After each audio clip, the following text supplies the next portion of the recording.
been here before, I'm glad you're back. And if you haven't, welcome. And I hope you stick around.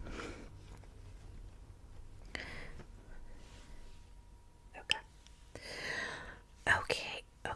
So, as you've seen my makeup and things that look the same, it's the same day. I am reading Joyce Meyer, The Mind Connection.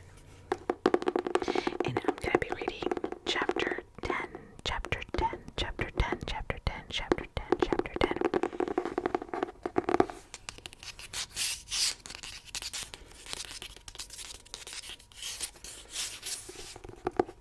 I had received this right here for Christmas. And I've been wanting to do a video on this because it's that fiber, I think fiber optics or something, and it changes color, and it's very ASMR. So one of these days I'll do a video. So it reminds me of my childhood. I remember my grandmother had. I got two of them. I think I had one when I was a kid, but yeah, so I got two of them for Christmas.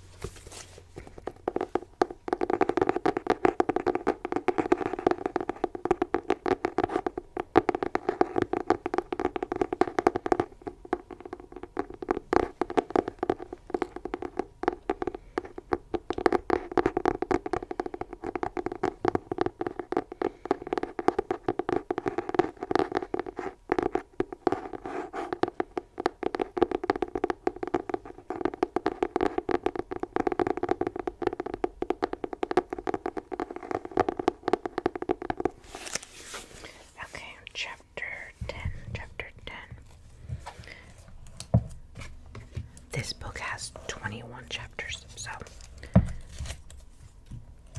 once I do 11, I think that'll be halfway. So I'm excited. This chapter is called The Power of Perspective. I don't think of all the misery, but of the beauty that still remains. Anne Frank. Books have been written and movies have been produced about Anne Frank. These works always bring out how great her perspective was in the midst of the atrocities of the Holocaust. This didn't happen because she was a pessimist and focused on everything that was wrong in her life, but because she had a rare ability to see the beauty in the midst of horrifying events. I think most people reading her story would say, I wish I was like that. We will not become that way by wishing, but by purposely deciding how we will view life. Each of us has a perspective on life. We see things and think about things in a specific way. Some are very quick to see all the problems and magnify them, while others have made a choice to minimize the impact of difficulty by looking for the beauty, the good in life, and in people. On a scale of 1 to 10, where would you put yourself when it comes to your overall thinking? 10 would be perfect, and 1 would be slightly better than 0. I think I might be about 7, and on some days an 8. I still have a lot of growing to do, but if I keep a good perspective, I can be happy about the fact that I am no longer 1 on the scale like I once was. Lots of years have passed since God began teaching me the power of my thoughts and how to think purposely instead of passively. And I am very glad to have the experience that I now have so I can share passionately with you what I've learned about the mind connection. Born lucky. Was Anne Frank just an optimistic girl who happened to be born with a great outlook on life? She may have had a few happy genes that not all of us have, but she still had to make choices and decisions about how she began, how she was going to think, and what she was going to say. Far too many people passively wait for something good to come their way, when they should be aggressively choosing to do what is right, including learning to think right. There is a fable told of a father from a wealthy family who took his son out of the country in order to show him how poor people live. This father and son spent several days on a farm with a family most people would consider extremely poor. After the trip, when the father asked the son what he had observed, the son replied, "I saw how blessed that family is. We have a pool in our garden, but they have a creek with no end. We have imported lanterns, and they have the stars at night. We buy our food, but they grow theirs." The dad was speechless as his son remarked, "Thanks, Dad, for showing me how poor we are." Perspective is a wonderful thing. The father in this story saw only what the poor people didn't have, but the son saw what they did have. The boy, upon seeing it through a different lens, obviously ended up feeling his family was poorer than the people they went to learn from. The young man in this story was assured of having an amazing life, but that was not based on his circumstances. Anyone who learns to see life the way he did, who can find the good in everything, cannot be defeated by circumstances. In our American culture today, I wonder how many millions of times each day someone thinks the world is a mess. I hear all the time, and you probably do too. They'll lower their head a bit, then shake it slowly back and forth in dismay, and say with either an angry or depressed voice, "The world is a mess." It never makes me feel better to hear it. How about you? To be honest, I get weary of the same old attitude and dreary outlook. You might be thinking, "Well, Joyce, the world is a mess." While it is true that we do have problems, I cannot give up the belief that good things are happening also.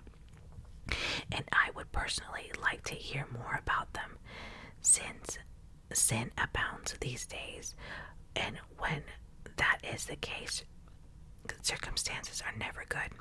However, talking insensibly about the problems in the world today won't get rid of them.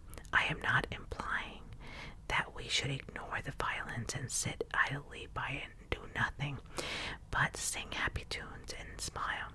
We need to pray, we need to be informed, and we need to take God-inspired actions to see things turn around for the better. But we don't need to rehearse over and over how badly things are and behave as if God is incapable of changing things. When circumstances are bad in any society or anyone's personal life, focusing on them and saying negative things about already negative situations doesn't increase our personal joy or anyone else.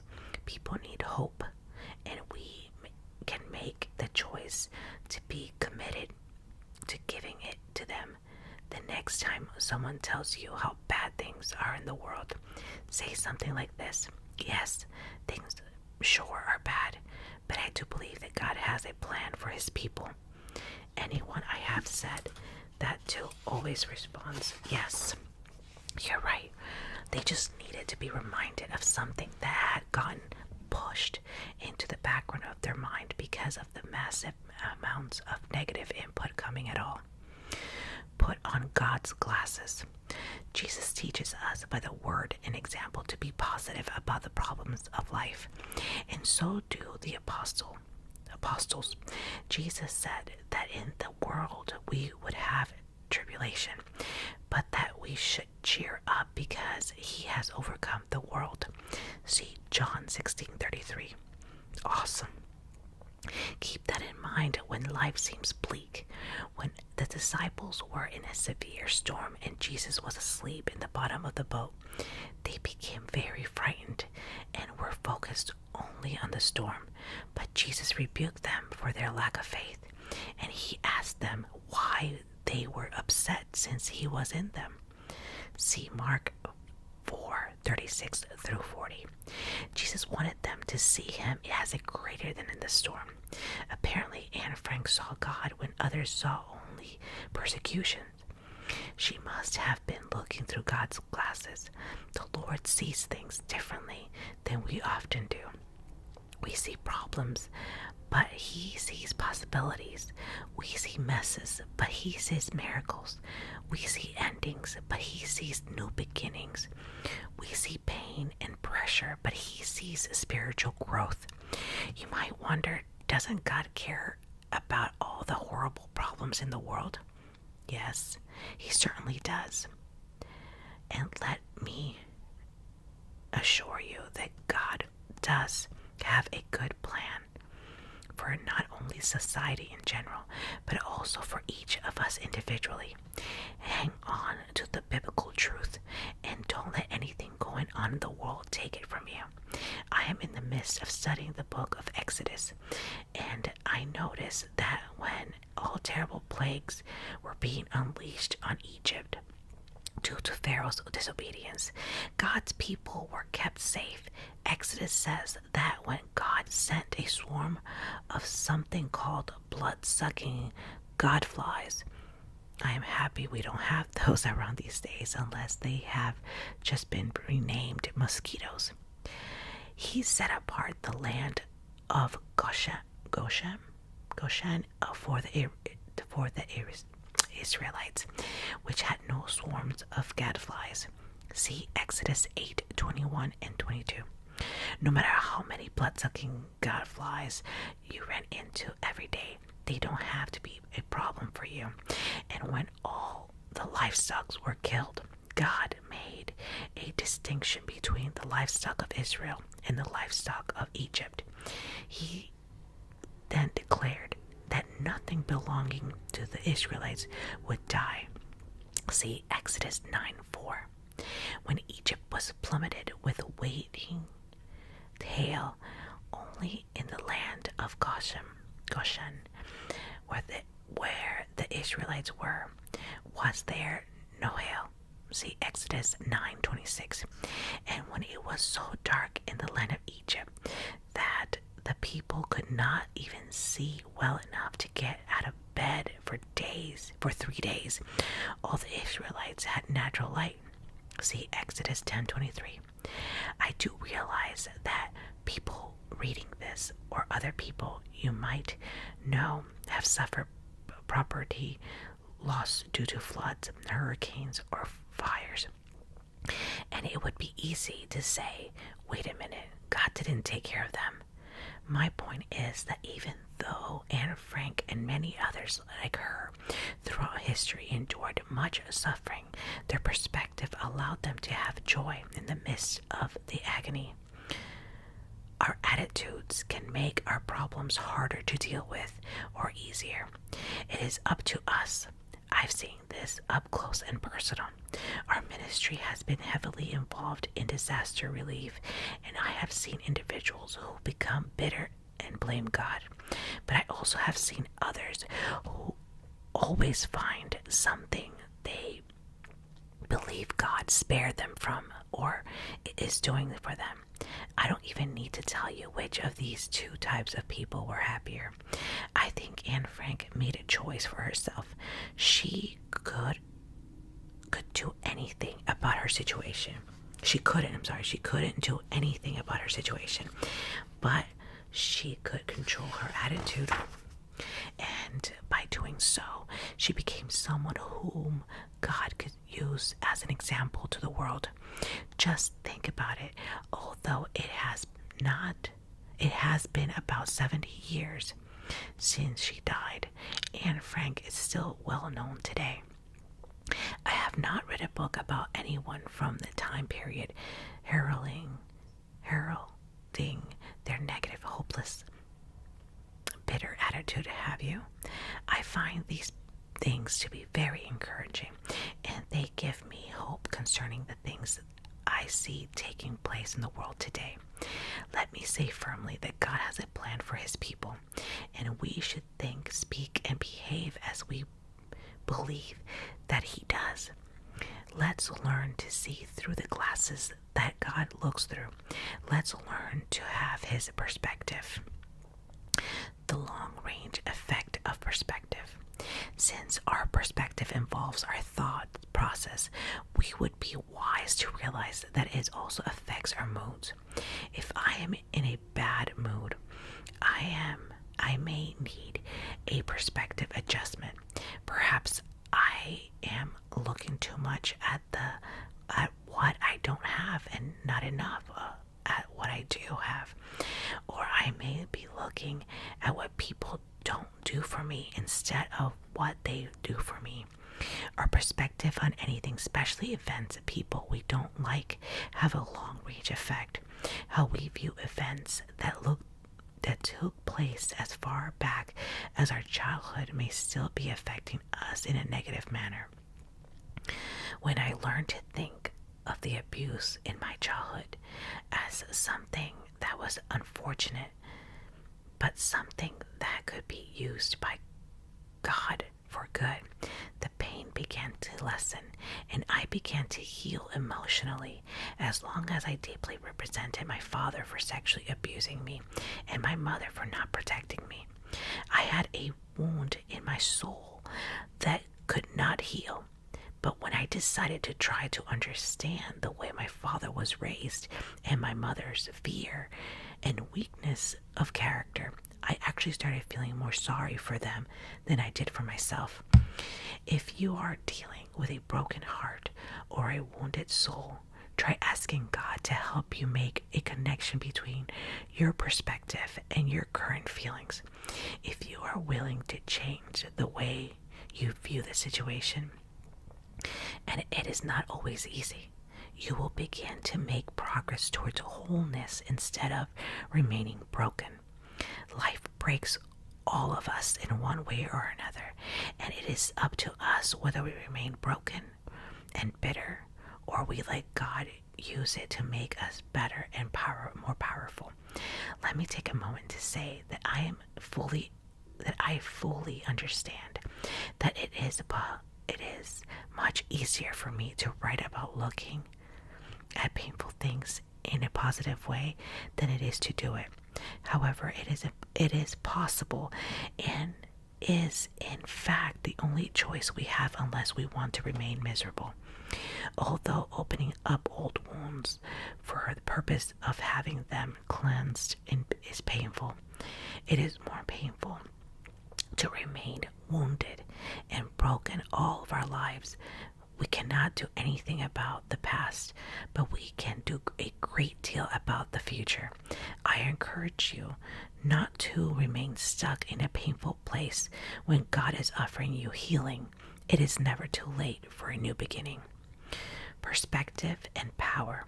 I believe that Anne Frank was empowered by her perspective on her circumstances. It enabled her to remain hopeful, which is vital in difficult times.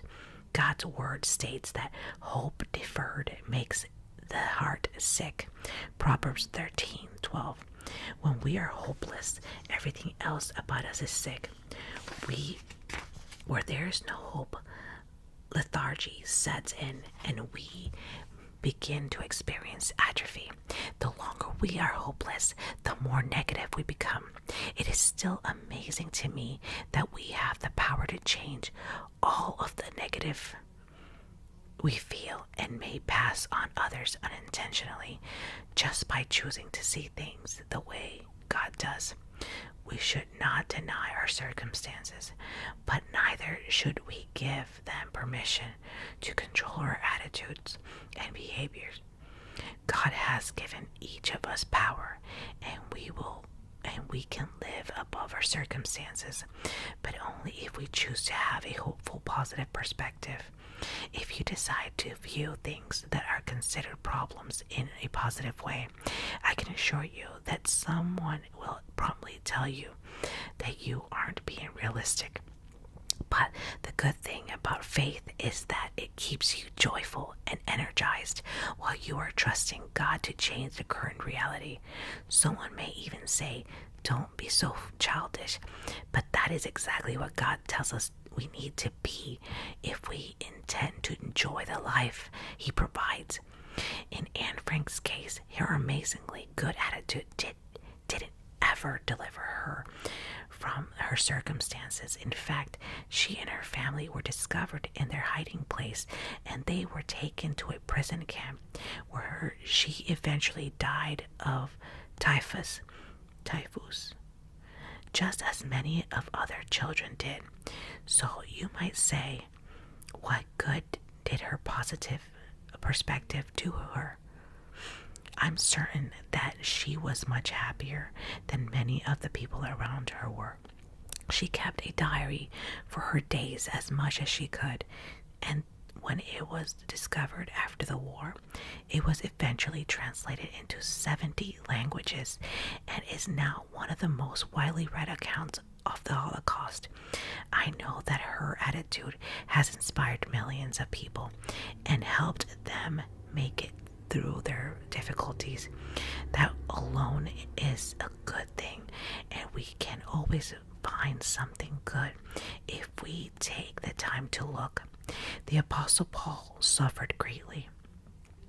He was beaten several times and imprisoned on a number of occasions for no crime other than believing in Jesus Christ and encouraging others to do the same. There are several verses of scripture in 2 Corinthians 4 that I would like to quote and make some comments on. We are hedged in, pressed on every side, troubled and oppressed in every way, but not cramped and crushed. We suffer embarrassments and are perplexed and unable to find a way out, but not driven to despair. We are pursued, persecuted, and hard driven, but not deserted to stand alone. We are struck down to the ground, but never struck out and destroyed. 2 Corinthians 4, 8, and 9. It doesn't sound like Paul's circumstances would have been much worse, and yet in the midst of them, we see a glimmer of hope and an attitude that refused to give up and gave in to a negative mindset. Anyone who will refuse to give up, no matter how challenging life may be, is a far better and more powerful person than someone who is without challenges. I often say that I have had two types of faith in my life, and I believe we need both of them. One is the type of faith that asks for and receives an immediate pleasurable answer. God delivers quickly and miraculously, and we get very excited. The second type of faith is one that doesn't receive the answer it had hoped for, but continues to believe anyway that God is good and that He is working in ways that cannot yet be seen. Although not as emotionally exciting, it is my personal opinion that the second type of faith is the greater faith. We don't get to choose which way God will work. At times He delivers us from something difficult, and at other times He gives us grace to endure it with a good attitude. What God does or does not allow us to go through is His decision and His alone, because He knows and understands the things that we don't.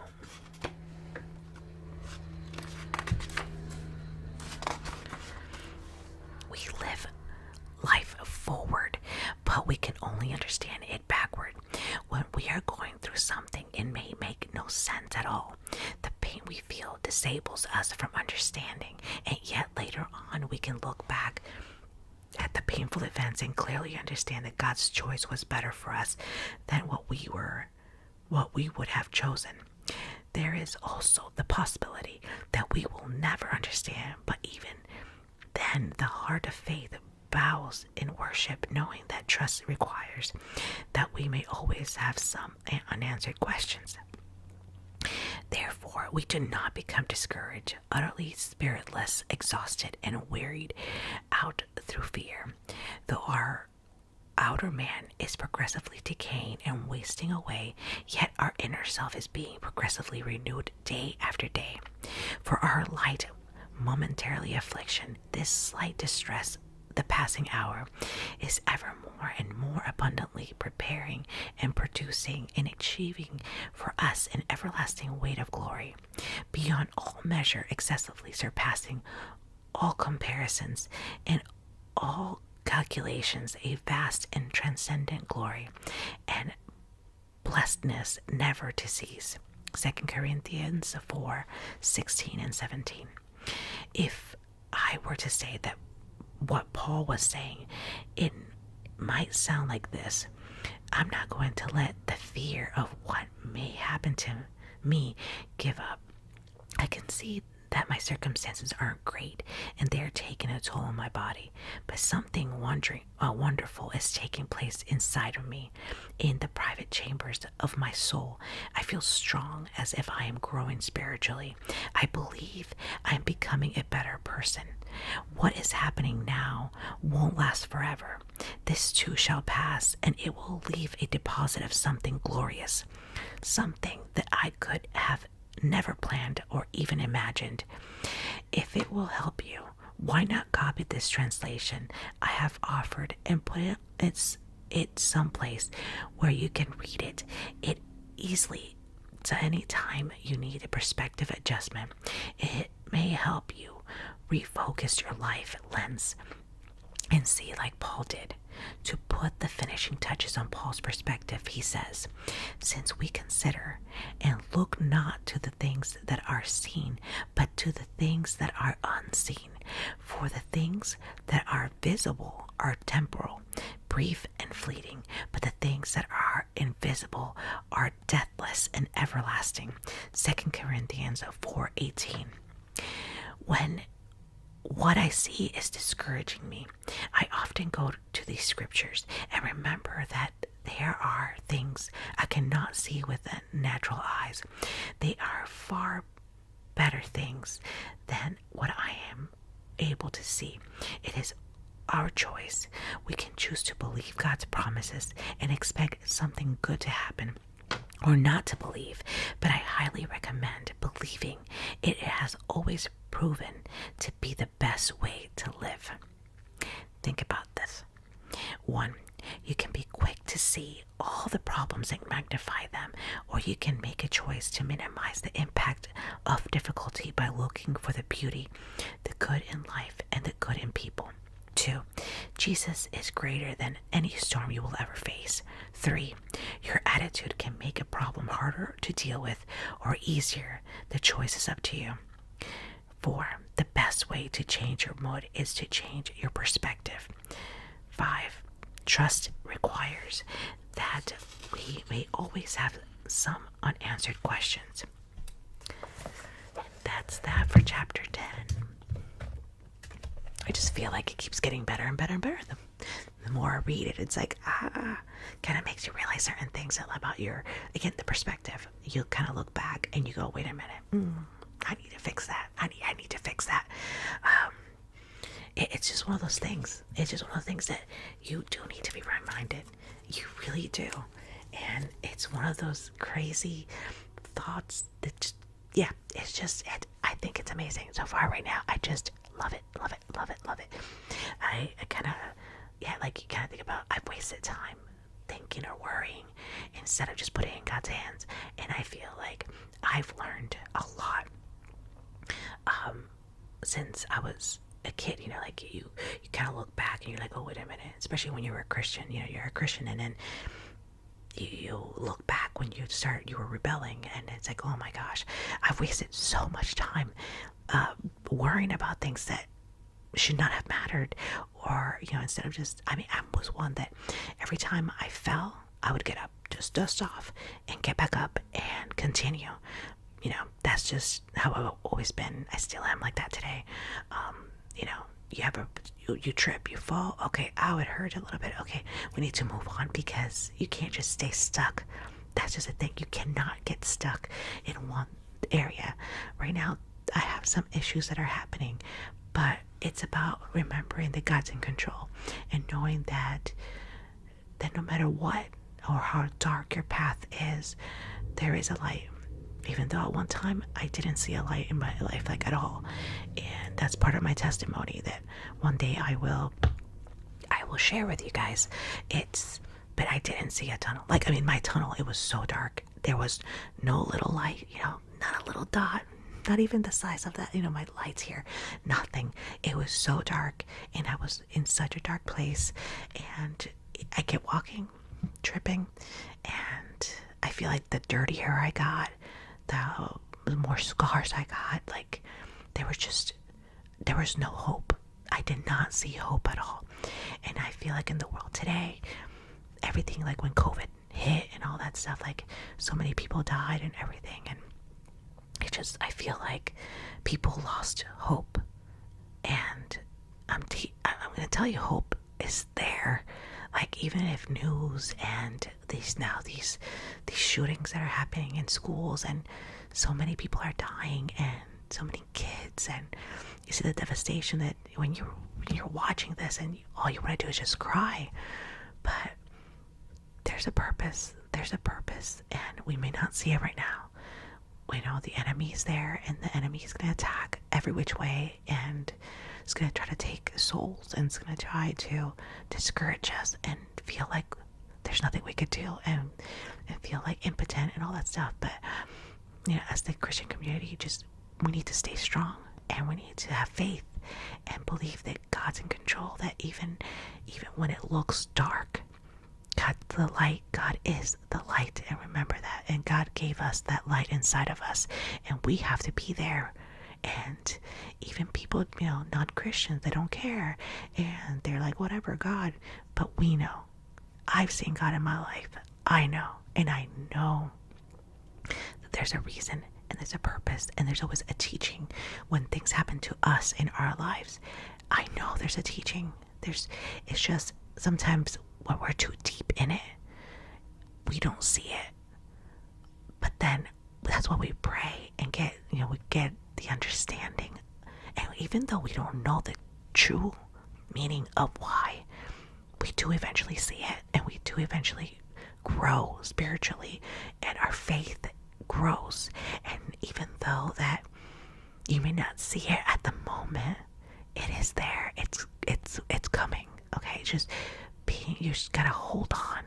That even if you're like, I don't see God here, I don't see him, hold on, because he is.